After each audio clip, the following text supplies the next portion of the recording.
10th class biology में एक बार आपका पुनः हार्दिक अभिनंदन है। आपको जैव प्रक्रम चैप्टर के अंतर्गत हम आपको श्वसन, पोषण, परिवहन का अध्ययन करा चुके हैं। आज हमें उत्सर्जन का अध्ययन भी हमने कराया था आपको। आज हमें मनुष्य में उत्सर्जन के बारे में बताना है। मनुष्य दुनिया का सबसे अधिक जटिल प्राणी है। आप सभी को मालूम है मनुष्य की रचना अरबों खरबों कोशिकाओं से मिलकर के हुई है और प्रत्येक अंग प्रत्यंग इसका हर स्पेशलाइज्ड डिजाइंड है।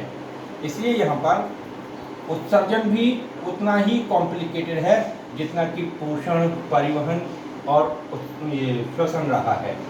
अब देखिए होता क्या है, मनुष्य के शरीर में विभिन्न कोशिकाओं में बहुत सारे लाभदायक पदार्थ होते हैं जो हमारे शरीर के अंदर ऊर्जा हमको प्रदान करते हैं, और बहुत सारे वर्ज्य पदार्थ होते हैं, बहुत सारे विषैले पदार्थ होते हैं, बहुत सारे हानिकारक पदार्थ होते हैं जिन्हें शरीर से बाहर निकालना अत्यंत आवश्यक होता है। तो ये विषैले, वर्ज्य, अनावश्यक अपशिष्ट पदार्थों को शरीर से बाहर निकालने की घटना के लिए ही उत्सर्जन, एक्सक्रेशन कहा जाता है।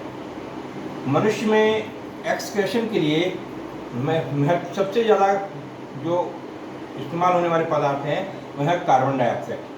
कार्बन डाइऑक्साइड निरंतर हम सांस के द्वारा बाहर निकालते रहते हैं। इसके अलावा यूरिया, यूरिक एसिड और इस तरह की चीज़ें, ये सब क्या है, यूरिन के थ्रू हमारे शरीर से बाहर निकलती रहती हैं। इसके अलावा कुछ टॉक्सिक्स हमारे पसीने के माध्यम से भी बाहर निकलते हैं। इसके अलावा कुछ हमारे रनिंग नोज, हमारे कफ, इनके द्वारा भी शरीर से बाहर निकालते हैं। हमारे प्रमुख उत्सर्जी अंग हैं वृक्क, जिसको उर्दू में गुर्दे बोलते हैं, इंग्लिश में बोलते हैं किडनी। ये किडनी हमारे शरीर में दो होती हैं।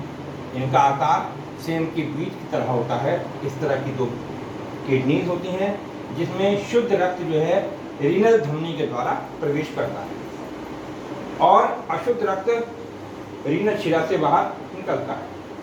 यहाँ पर क्या होता है, मूत्र का निर्माण होता है और मूत्र निर्माण होने के बाद ये मूत्र वाहिनी कहलाती है, इसको यूरेटर बोलते हैं। इस मूत्र वाहिनियों के द्वारा ये मूत्राशय में जाके एकत्र हो जाता है और समुचित प्रेशर बनने के बाद मूत्र मार्ग से ये विसर्जित हो जाता है। इसमें है क्या, हमारे शरीर में कार्बन डाइऑक्साइड तथा यूरिया दो प्रमुख उत्सर्जी पदार्थ होते हैं। मनुष्य के शरीर से अपशिष्ट पदार्थ बाहर निकालने के लिए विभिन्न अंग होते हैं। सामान्यतः वृक्क, मूत्रवाहिनी, मूत्राशय, मूत्र मार्ग मिलकर उत्सर्जी तंत्र एक्सक्रीटरी सिस्टम का निर्माण करते हैं। हमारा जो लिवर है, जिसको हम जिगर बोलते हैं, हिंदी में यकृत बोलते हैं, ये अमोनिया को यूरिया में बदल देता है और उत्सर्जन के लिए हमारा ये भी महत्वपूर्ण भूमिका अदा करता है। मनुष्य में एक जोड़ी वृक्क कशेरुक दंड के दोनों ओर स्थित होते हैं। प्रत्येक वृक्क रीनल धमनी से रुधिर प्राप्त करता है और रीनल शिरा वृक्क से रुधिर एकत्र कर पश्च महाशिरा में पहुंचाती है। प्रत्येक वृक्क के भीतरी किनारे से एक मूत्र वाहिनी निकलकर मूत्राशय से मिलती है। मूत्राशय मूत्र मार्ग द्वारा शरीर के निचले भाग में खुलता है जहाँ से मूत्र विसर्जन होता है। अब हमारे शरीर का जो महत्वपूर्ण उत्सर्गी अंग है वो है गुर्दा या वृक्क। हम उसकी रचना के बारे में अब आपको बताते हैं।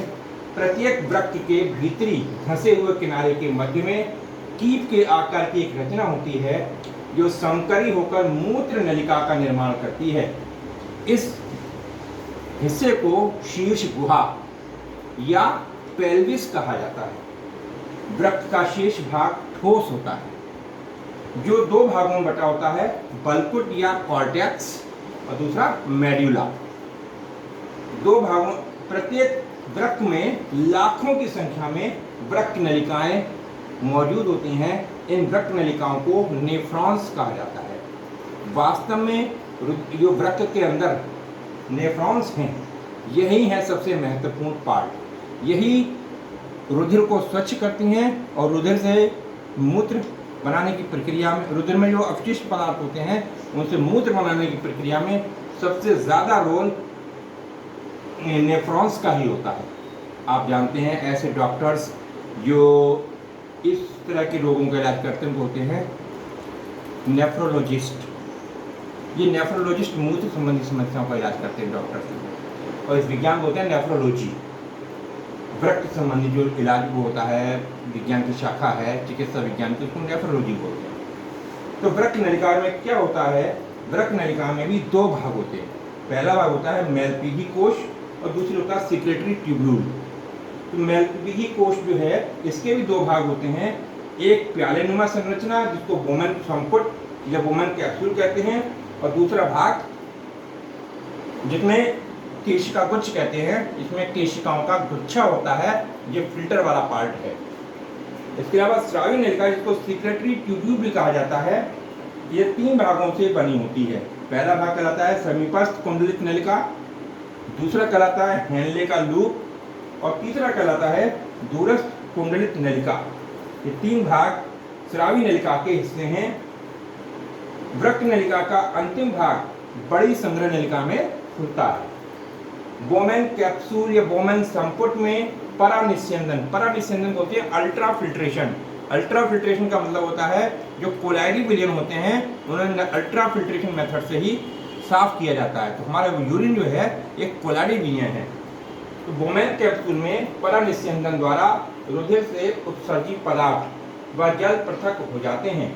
इस प्रकार बने क्षणिक में यूरिया, अमोनिया, अन्य लवण, ग्लूकोज, विटामिन आदि भी मौजूद होते हैं। वृक्क नलिका के शेष भाग से क्षणिक लाभदायक यौगिकों तथा जल का पुनः अवशोषण करके पुनः रुधिर में पहुंचा देते हैं, जो हमारे शरीर में फिर से पहुंच जाते हैं। इस प्रकार से हम ये देखते हैं पूरे उत्सर्जन तंत्र के दौरान केवल वर्ज्य, अनावश्यक और अपशिष्ट पदार्थ ही शरीर से बाहर निकाले जाते हैं। जो उपयोगी पदार्थ होते हैं, पोषक तत्व होते हैं, जल होता है, उसका पुनः अवशोषण करके रुधिर में पहुंचा दिया जाता है। इस प्रकार से हम कह सकते हैं हमारे गुर्दे जो हैं न केवल उत्सर्जन में सहयोगी हैं, बल्कि हमारे शरीर में जल की मात्रा को भी नियमित करते हैं और हमारे रुधिर को भी साफ करते हैं। तो याद रखना है आपको, हमारे शरीर में जो मुख्य उत्सर्जी पदार्थ हैं वह हैं कार्बन डाइऑक्साइड और यूरिया। हमारे शरीर में जो मुख्य उत्सर्जी अंग हैं वह हैं वृक्क, फेफड़े, यकृत, त्वचा इत्यादि। Thank you.